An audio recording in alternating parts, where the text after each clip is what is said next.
Oi, gente. Aí o quadradinho na minha cara de novo.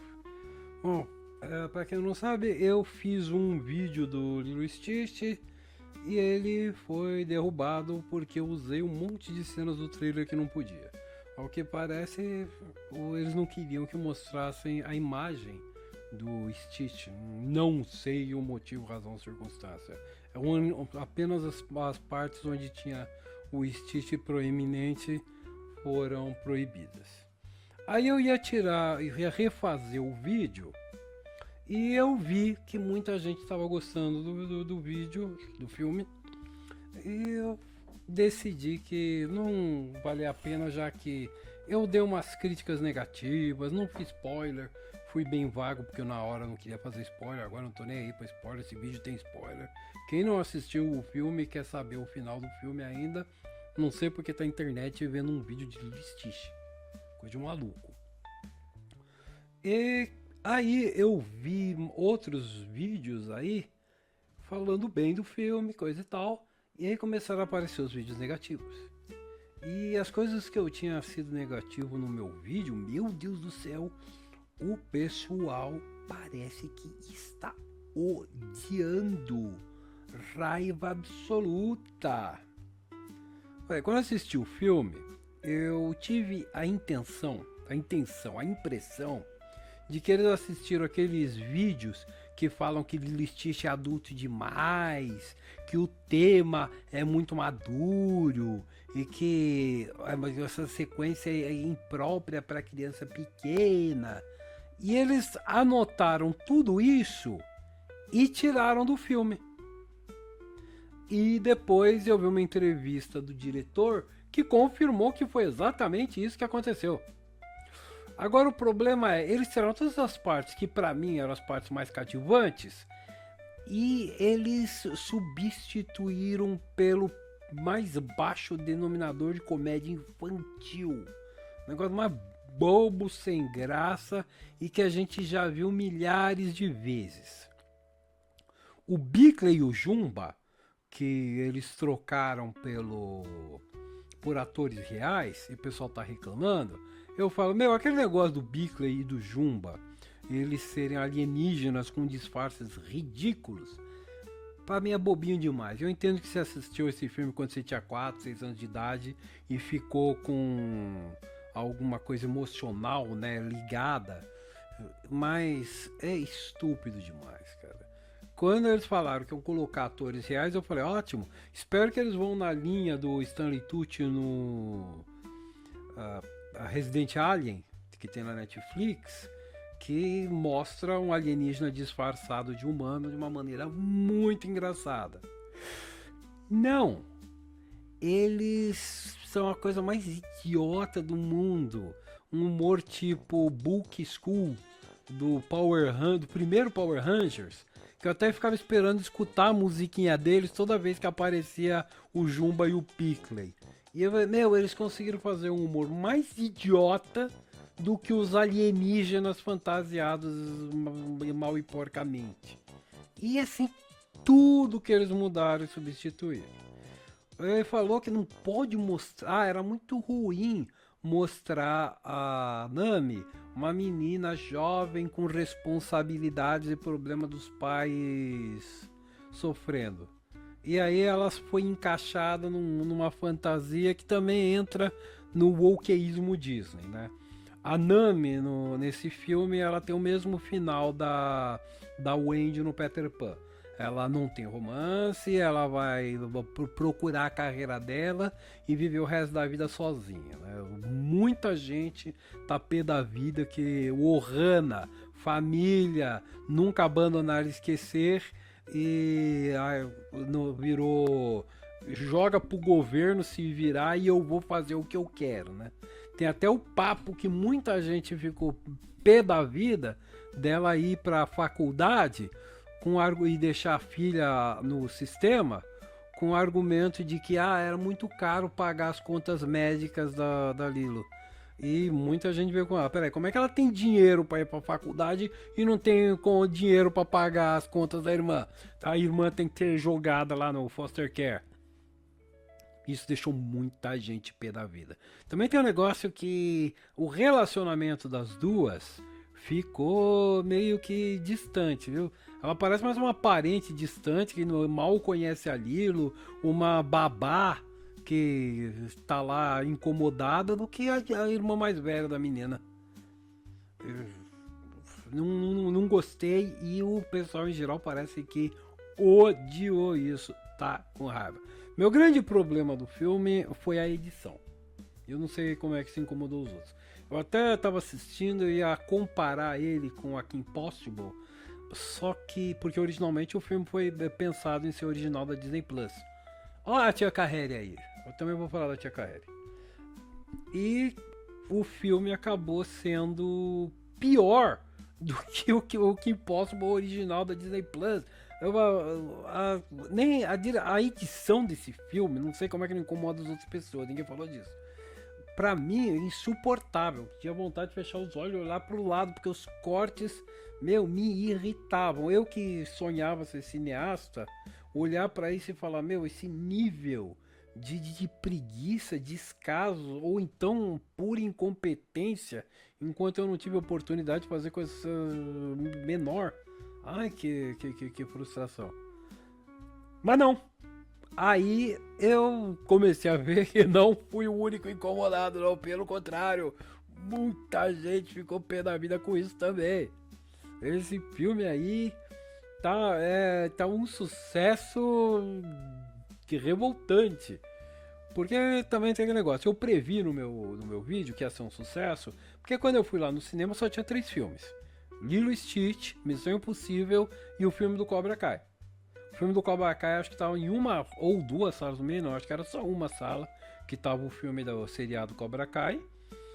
E todas as outras salas eram Lilo e Stitch e Missão Impossível. A maioria tinha Lilo e Stitch. Então, se você queria fazer alguma coisa com criança, é normal que você ia levar para assistir o Lilo e Stitch. Acredito que as crianças pequenas foram lá assistir, não gostaram. Se você que vai pro cinema mesmo, é aquele negócio, você vai assistir Lilo e Stitch e Missão Impossível. E batata, né? O Memorial Day lá nos Estados Unidos, que é uma tradição ir no cinema no Memorial Day, bateu recordes de audiência, porque, vamos falar a verdade, não tinha outra coisa além do Lilo. Mas parece que depois que o pessoal assistiu, veio o ódio, caiu a ficha, meu Deus do céu. Quanto à Tia Carrere que eu tava falando, eles pegaram a Tia Carrere. Pra quem não sabe, a Tia Carrere é a Nani original.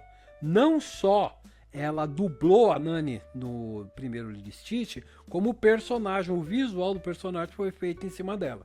Outra coisa que me incomodou foi o Cobra Bubbles, né? Que também, ele foi feito em cima de um ator, esqueci o nome do ator. Mas ele ainda tá vivo, eles podiam ter chamado o cara pra ser o Cobra Bubbles. Mas aí tem aquele negócio, né, que o pessoal, que eu tava falando, né? Ele segue o okeísmo da Disney. Todos os personagens foram masculinos, são os idiotas incompetentes. O Jumba, como ele é um macho cis, né? Ele, ou pelo menos ele é identificado como heteronormativo, ele foi transformado no vilão. O Bickley, que um monte de gente falava que ele na verdade ele é gay, porque sempre que aparecia no desenho animado, tanto no filme quanto na série, ele se fantasiava de mulher, se apresentava como mulher, olha ele de vestido. E por causa disso ele pode ser legal, mas todos os homens são ruins. O namorado da Nani, que eu considerava um dos melhores personagens da Disney, só perdendo pro Robin Hood. Robin Hood é o melhor personagem masculino dos filmes de desenhos animados da Disney, sem dúvida nenhuma. Melhor exemplo, o cara mais suave, o cara mais ferrado, o top 10, macho alfa. E daí eles seguiram, eu falei, né, o final Peter Pan, porque a Nani abandona a Lilo e o filme tenta mostrar isso como bonitinho, coisa e tal. Ela deixou a irmãzinha dela no sistema porque era a melhor coisa para o sistema, mas não.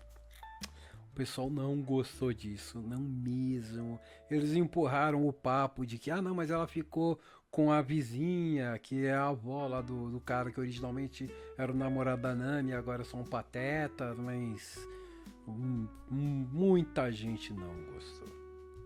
E eu vou consultar agora a ChatGPT para conferir coisas relacionadas factuais, por exemplo, que eu posso estar errado, né? Por exemplo, eu tive a impressão de que a maioria das pessoas não gostou, mas eu posso estar errado. Então vamos perguntar para fazer a pesquisa, né? Ela já faz a pesquisa mundial. Oi, ChatGPT, tudo bem, amiga? Ela tá pensando. Tudo ótimo, e contigo? Como está a vida? Então, eu quero saber sobre o filme do Lilo e Stitch.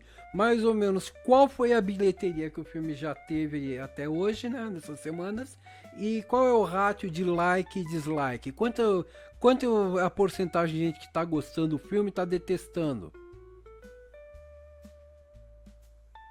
Ela tá pensando. O filme live action de Lilo e Stitch já arrecadou mais de 600 milhões de dólares mundialmente, tornando-se um dos maiores sucessos de 2025. Nos Estados Unidos e Canadá, o filme arrecadou 298,1 milhões de dólares, enquanto em outras regiões somou 334,5 milhões de dólares, totalizando 630,7 milhões de dólares globalmente.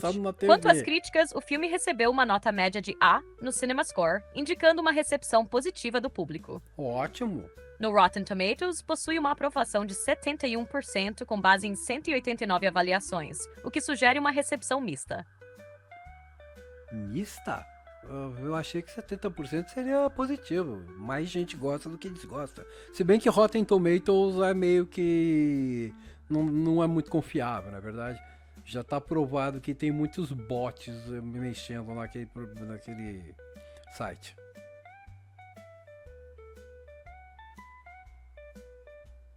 O Rotten Tomatoes tem essa vibe meio controversa mesmo. 70% é realmente uma aprovação positiva, mas o número pode ser enganoso, dependendo de como a crítica foi feita. E sim, tem muita gente falando que bots acabam influenciando as avaliações, o que dá uma desvirtuada nos números. Mas, se a gente for olhar as bilheteiras, já dá pra ver que o filme tá conquistando uma boa fatia do público. E como você falou, o CinemaScore, que é mais focado nas reações do público geral, tem sido bem mais favorável. No final das contas, o que importa é o que você acha, né? Se você curtiu ou não o filme. Bom, de qualquer jeito, eu vou comentar as críticas negativas, que é um dos motivos pelo qual eu vim pra cá, né? Eu vim te consultar, certo? Uma das coisas que o pessoal tá reclamando muito é que dizem, eu quero saber se é verdade, que no Havaí realmente tem as melhores universidades para biologia marinha nos Estados Unidos e que são referência mundial. Porque vocês viram, tem muita gente, principalmente no Havaí, pé da vida, que a Nami quer ir pra Califórnia. Sobre as críticas negativas que você mencionou, é verdade que o Havaí possui algumas das melhores universidades para biologia marinha nos Estados Unidos. A Universidade do Havaí, em Hilo, oferece programas de bacharelado em ciências marinhas, com cursos como oceanografia biológica e técnicas de monitoramento marinho. Além disso, a Universidade do Havaí, em Manoa, é reconhecida por sua pesquisa em biologia marinha e oceanografia. Portanto, essas instituições são referência mundial na área. Bom, então isso é verdade. O pessoal que reclamou disso tem razão. E aí o pessoal falou que isso deu a sensação, para quem sabe disso, que ela quer fazer biologia marinha, mas ela quer sair dos Estados Unidos? Dos Estados Unidos não, me mata. Meu cérebro tá doido. Ela quer fazer biologia marinha, mas ela quer sair do Havaí, onde tem as melhores faculdades para isso, daí vai fazer na Califórnia. Aí ficou a sensação que é mais uma desculpa para ficar longe da irmã mesmo, que ela não gosta, porque o filme não conseguiu passar uma vibe carinhosa como meu Deus do céu, como o desenho animado é bom, é esquisito, cara. Aquele desenho animado é fantástico. Agora eu perdi o fio da meada. Tinha outra coisa que o pessoal tava reclamando, que é o sistema sistema de saúde. Os europeus, praticamente todo mundo fora do mundo, ficou puto da vida com o negócio, que o motivo pelo qual a Lilo sai embora é porque ela tem um acidente lá, ela quase se afoga, e as despesas médicas são ridiculamente caras. E os Estados Unidos é um dos poucos países do mundo que não tem um SUS, não tem um sistema de saúde universal. E, na verdade, isso daí vai contra a Carta de Direitos Humanos. Isso é um dos direitos humanos. Os Estados Unidos fere um dos direitos humanos da ONU. Os europeus geralmente são muito pé da vida com isso. E o pessoal que sabe, brasileiro que vai lá para os Estados Unidos e sabe que nesse quesito o Brasil é melhor que os Estados Unidos, também fica muito pé da vida. Porque o pessoal odeia que o Brasil seja melhor que os Estados Unidos em qualquer coisa. Bom, mas vamos perguntar pro ChatGPT. Ela tá no mudo agora, vamos ligar ela. ChatGPT, quantos países no mundo, além dos Estados Unidos, não tem sistema de saúde universal, né, um equivalente ao SUS? E quantos deles são ditaduras que não respeitam os direitos humanos?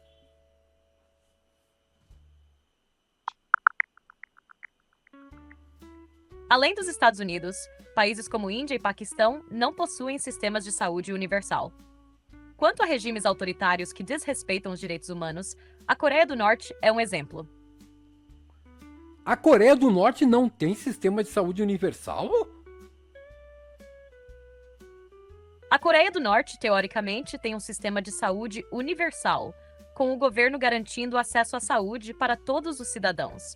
No entanto, a qualidade e a disponibilidade dos serviços de saúde são altamente questionáveis. O país enfrenta sérios problemas de infraestrutura, falta de medicamentos e equipamentos médicos modernos. Além disso, devido à natureza autoritária do regime, o acesso à saúde é muitas vezes desigual, com a elite governamental recebendo tratamentos melhores, enquanto a população geral sofre com a escassez. Então, em termos formais, é universal, mas na prática é bem precário. Então faz sentido, entendi. Por isso que você contou como um país sem sistema de saúde. Exato, você pegou a ideia. Mesmo tendo um sistema oficial de saúde universal, Ela a realidade né? na Coreia do Norte é bem diferente, o que acaba fazendo com que o sistema não funcione como esperado. A falta de recursos e a gestão deficiente fazem com que, de fato, a maioria da população não tenha acesso adequado a cuidados médicos. No fim, é mais um caso onde o papel do governo não se traduz exatamente em benefícios para todos. Bom, voltando agora ao filme, vamos falar da Tia Carrere, que ela é a Nani original, e nesse filme ela é assistente social no lugar do Cobra Bubbles. Eu tava pensando que eu gosto da ideia, eu gosto muito da ideia de trazer a Nani. Eu acho que até deviam ter pego o ator original que fez o Cobra Bubbles, que é aquele técnico do Missão Impossível. Ele tá no Missão Impossível, o cara tá vivo. Podiam muito bem ter pegado o cara pra fazer o Lilo Stitch, que é o cara que faz a voz do Cobra Bubbles no original inglês. Mas eles não souberam o que fazer com ela, né? Tanto Cobra Bubbles. Eles mudaram Cobra Bubbles para ser um agente da CIA genético procurando alienígena, que também eu já vi milhares e milhares de vezes.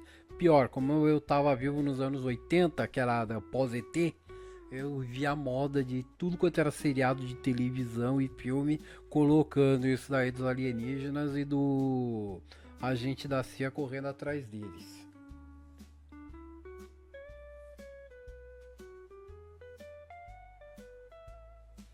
E aí o pessoal, eles não desenvolveram um personagem, não souberam fazer o negócio. Cobra Bubbles simplesmente colocaram, né, no modelo genérico de agente da CIA que tá em todo lugar, né?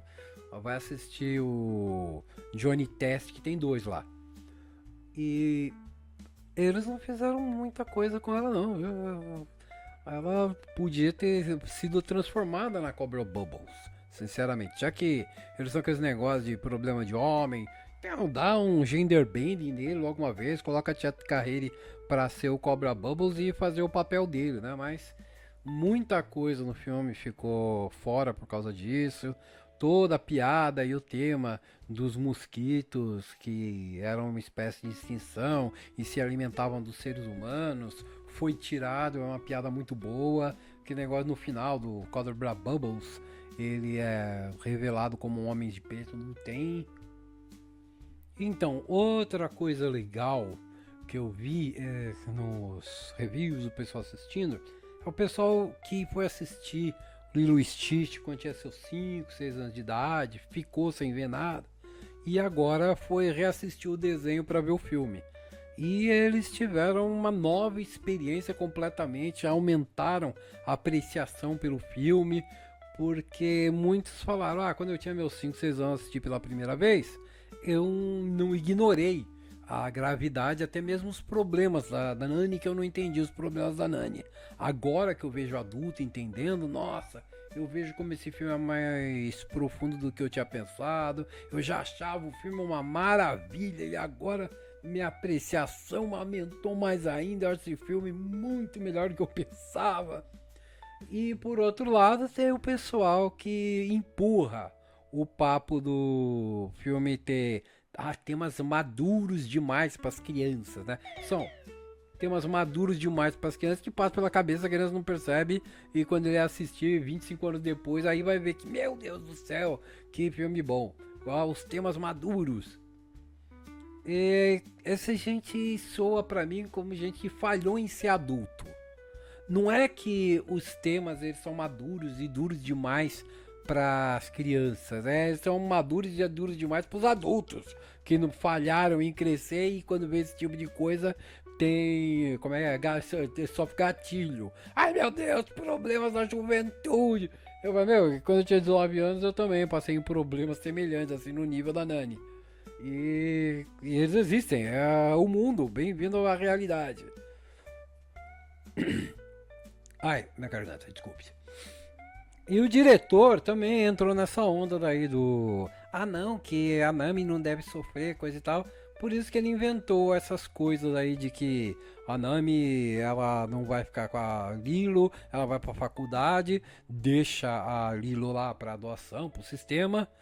E o argumento foi o negócio lá do problema de saúde. Mas aí tem um monte de gente já reclamando que, peraí, como é que ela não tem dinheiro para cuidar das despesas médicas da mãe dela, mas tem pra faculdade? Aí eu não vou falar nada, porque eu sei que lá nos Estados Unidos tem uns esquemas de empréstimo, de faculdades, aí até dá pra engolir. Mas aí tem o problema da adoção, que no final ela fica com a vizinha, que é a avó lá do cara que originalmente era o namorado da Nani. E muita gente reclama que isso daí tá muito realista, muito fora da curva, que não é assim que funciona o sistema. Muita gente que teve experiência semelhante, passou pelo sistema de cuidados de criança, de saúde, essas coisas, não tem nada a ver, nada. Tá uma palhaçada, tá menos realista do que o final original do Lilo e Stitch desenho animado. Então vamos perguntar aqui para ChatGPT se essas informações são factuais, se tem alguma verdade nisso. Voltando ao filme do Lilo e Stitch, eu queria saber sobre o sistema americano de cuidar de criança, que no filme a Nani deixa a irmã dela a cuidados do governo. Aí o governo deixa ela ficando com a avó com a vizinha, né? A avó e o amigo dela. E muita gente está reclamando que isso é muito irrealista, que o sistema americano não funciona desse jeito. Se ela deixasse a irmã a cuidados do governo por causa de cuidados médicos, ela seria colocada em uma facilidade, e mesmo que a vizinha quisesse ficar com ela, ia levar um bom tempo da Lilo sozinha numa instituição aí, e aí a vizinha teria que pagar os cuidados médicos, não teria essa coisa de o Estado cuidando. Isso é verdade? Como é que funciona lá? Vamos ver. Ela tá pensando, ela vai responder. É verdade que o sistema de dados infantis nos Estados Unidos não funciona como é mostrado no filme. No filme, a Nani tem sua irmã mais nova, a Lilo, sob sua guarda. Mas devido a questões de trabalho e outros problemas, acaba precisando confiar na vizinha e em outros familiares para cuidar dela. No entanto, na vida real, o sistema americano de proteção infantil é mais complexo e menos flexível. Se um serviço de bem-estar infantil ou o governo estivesse envolvido em um caso como esse, a criança provavelmente seria colocada em uma instituição de cuidados ou em um lar temporário, até que uma solução permanente fosse encontrada. No caso de Nani, se ela tivesse deixado a responsabilidade para o governo, é possível que ela perdesse a guarda da irmã por um tempo, enquanto o sistema investigasse sua situação. Além disso, os custos médicos não seriam cobertos pelo governo, a não ser que a criança estivesse em um sistema público de saúde ou fosse considerada elegível para assistência. Portanto, a visão de que a vizinha poderia simplesmente cuidar de Lilo sem passar por um processo formal é uma certa licença artística para o filme. Na realidade, um processo de adoção temporária ou custódia envolveria mais burocracia e uma série de verificações, além de custos relacionados aos cuidados médicos, como você mencionou.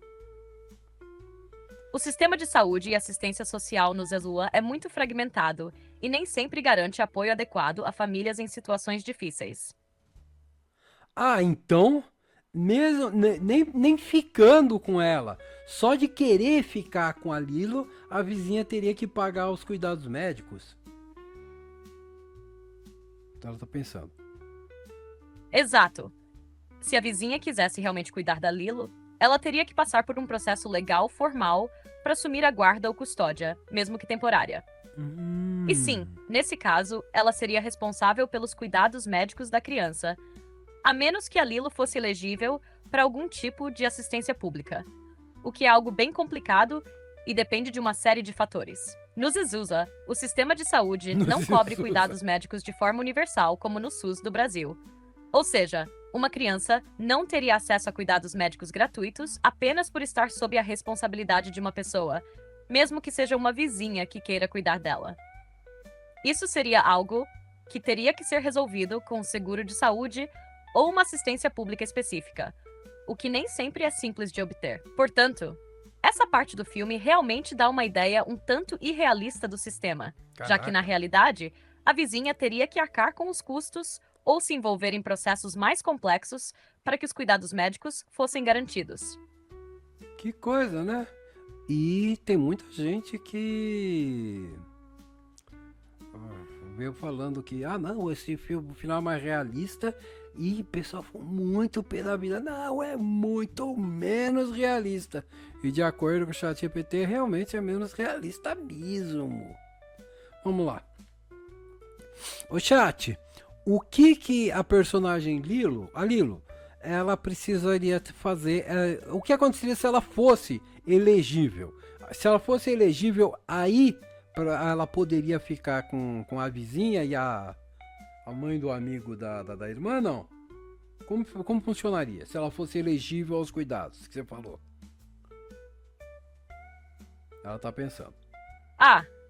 Se a Lilo fosse elegível para assistência pública nos Estados Unidos, aí sim a situação seria diferente. Nesse caso, o governo poderia fornecer algum tipo de suporte, como ajuda financeira ou assistência médica, para garantir que ela tivesse os cuidados necessários, independentemente de quem estivesse cuidando dela. Vamos dar uma olhada no que poderia acontecer. Primeiro, a elegibilidade de Lilo para esse tipo de assistência dependeria de uma série de fatores, como a renda e o status de sua família, além das circunstâncias que envolvem a guarda dela. Se a Lilo fosse elegível para programas de assistência pública, ela poderia ter acesso a serviços de saúde e até mesmo algum apoio financeiro do governo para cobrir despesas relacionadas à sua saúde. Agora, se a vizinha quisesse cuidar dela, ela precisaria passar por um processo legal. A vizinha teria que formalizar isso, possivelmente se tornando uma cuidadora temporária ou adotiva, o que incluiria aprovações e verificações, como uma avaliação do lar, histórico de antecedentes e outras exigências legais. Se isso acontecesse, a Lilo poderia sim ficar com a vizinha ou com a mãe do amigo da irmã. desde que o Não, a governo ou vizinha os é a tribunais mãe do amigo da aprovassem. irmã, é a mesma pessoa. E nesse caso, o acesso aos cuidados médicos poderia ser facilitado. Em resumo, se a Lilo fosse elegível para assistência pública, ela poderia, teoricamente, ficar com a vizinha. Mas a vizinha ainda teria que passar pelo processo legal de custódia ou adoção, o que poderia incluir o suporte do governo, dependendo da situação. Claro, tudo isso dependeria de uma série de fatores legais e financeiros. Ou seja, se ela fosse elegível, então ela poderia ficar com a irmã exatamente como no final do desenho animado. No final, o filme realmente tá menos realista. Exatamente. Se a Lilo fosse elegível para algum tipo de assistência pública, e caso a Nani passasse pelo processo legal necessário para garantir que ela pudesse cuidar da irmã, tudo poderia ser mais simples. O governo provavelmente forneceria suporte financeiro e médico, ajudando a cobrir as despesas, e a Nani poderia manter a guarda da Lilo sem precisar recorrer a soluções temporárias, como deixar ela com a vizinha. Isso faria com que o final do filme fosse mais realista, já que a Lilo ficaria com a irmã, e ambas poderiam viver juntas, com o apoio do sistema de assistência social e saúde. Mano. Então, sim, se a situação fosse diferente, com o governo fornecendo os cuidados adequados, o final do filme poderia acontecer do jeito que é mostrado, sem a necessidade de toda a confusão inicial. Caraca, mano. Meu Deus do céu, agora eu não sei dizer. Meu, esse filme realmente mostrou que é pior do que a gente pensava, cara. A turma que tá reclamando e tá pé da vida tem razão de ficar pé da vida. Vamos ver o negócio da Ohana. Que o diretor veio com um papo de vamos atualizar o termo Ohana. Aí vamos lá. ChatGPT, o termo Ohana usado no Lilo e Stitch, ele é a invenção da Disney, a interpretação da Disney, ou ele realmente existe lá no Havaí, é uma parte da cultura do Havaí mesmo? Ela tá pensando, ela vai responder agora. Esse negócio dela responder, da gente esperar responder é meio chato, né? Ué? O termo Ohana realmente existe na cultura havaiana e não é uma invenção da Disney para o filme Lilo e Stitch. Em havaiano, Ohana significa família, mas com um conceito mais amplo do que apenas os laços de sangue. Em sua verdadeira definição, Ohana inclui não apenas parentes de sangue, mas também aqueles com quem você tem laços de afeto, como amigos próximos e até pessoas com quem você compartilha uma conexão forte, como uma família escolhida. A ideia de Ohana carrega consigo a noção de que ninguém fica para trás, ou seja, a família se apoia mutuamente, não importa o que aconteça. No contexto do filme, a Disney adaptou o conceito para enfatizar o laço entre Lilo e Nani, e mais tarde com Stitch, como uma forma de mostrar como a verdadeira família não é apenas formada por quem compartilha seu DNA, mas por quem escolhemos como parte de nossas vidas. Então, sim, Ohana é uma parte legítima da cultura havaiana e a Disney apenas a incorporou na história de forma a transmitir a ideia de unidade e apoio. Ou seja, aquele negócio do diretor de atualizar o Hana e tirar a irmã da Lilo de casa para ir morar na faculdade e deixar ela com o governo para adoção, meu, isso realmente é uma traição do conceito de Ohana mesmo. É revoltante. Caraca, que coisa. Vivendo e aprendendo. E por que Pois é, você pegou o ponto. A ideia de tirar a Lilo da guarda da irmã e deixá-la com o governo para adoção vai totalmente contra o espírito do conceito de Ohana, que é justamente a ideia de ninguém fica para trás, de apoio familiar incondicional. Se a Nani, como irmã mais velha, tivesse se afastado dessa forma, ela estaria basicamente negando esse vínculo profundo e essencial que Ohana representa. A Disney, claro, provavelmente foi por esse caminho para criar um conflito e desenvolver a trama. Cara. Mas a verdadeira mensagem de Lilo e Stitch fica comprometida, porque vai contra a ideia de que a família é um todo unido, não importa as dificuldades. E essa proposta de separar a Lilo e a Nani para um final feliz com a adoção não faz muito sentido quando você coloca a cultura do Ohana no centro da história. Realmente é uma baita traição ao conceito. Fica realmente revoltante quando você olha para a questão cultural e percebe que a escolha do diretor foi mais uma solução fácil para o conflito, mas que não respeita completamente a filosofia que queriam transmitir.